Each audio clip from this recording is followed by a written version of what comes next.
So I've just painted what seems like an awful picture. Why would any parent ever want to have a sleepover when that's what you get? They make your kids so happy. Very good point. And so you're saying it makes the kids happy. Parents feel like they want to do this. Are there any sort of, in this day and age, are there any things parents have to watch out for with children having sleepovers that they didn't have to in the past? I mean, the YouTube factor must really come into play. Kids watching videos they probably shouldn't on there. Yes. The biggest change in sleepovers 10 or 15 years ago compared to today is the internet and the easy access to everything they shouldn't have easy access to.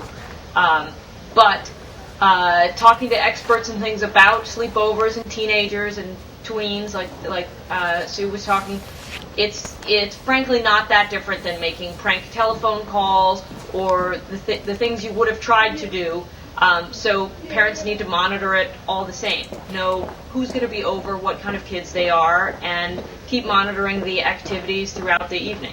Now, there's some sort of simple rules that I think you put together which are pretty compelling about how to make these sleepovers go smoothly and not turn into just sort of a horrible affair where kids end up unhappy. What are some of those?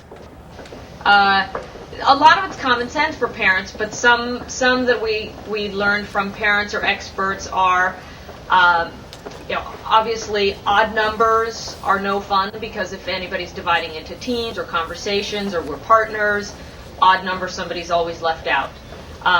Also with sleepovers today, where you often know less about a home or family than you might have before.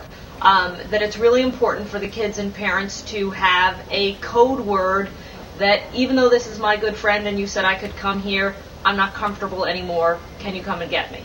So, meaning if the child gets to the sleepover and something uncomfortable begins to happen, I mean, maybe they're texting, like we were just talking about with Sue, texting photos that they shouldn't be texting, just something that makes your child uncomfortable. They have to have a way to call you as a parent and let you know they want to come home without embarrassing them in front of their friends. Exactly, and that's important because in the situation, yes, you've given your permission. Everyone there knows that child can be there, so the child needs a way to say, I actually don't want to be here anymore. You need to get me. Do we see, or did you find a trend of more parents actually allowing sleepovers to happen despite some of the horror stories you can hear?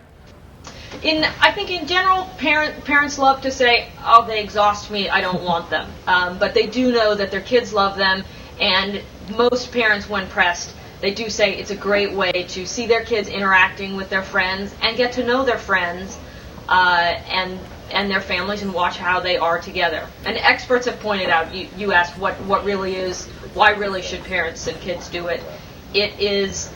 Sleepovers are now one of the few times that there's unsupervised play with kids for hours on end. It used to be the neighborhood or the backyard, but now kids are so scheduled that this sleepover, sort of Friday at 5 o'clock to Saturday afternoon, is a big stretch of time where they just fill it themselves.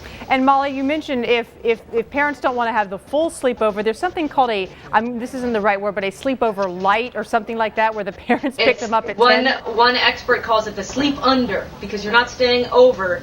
It's a sleep under. So for kids who are maybe a little too young, or if parents aren't quite ready, or somebody is still struggling with the whole staying the whole night, invite the kids over, do pizza, movie, even get in pajamas, whatever you want. But pickup time is 10 or 11 o'clock, so that people are in their own beds.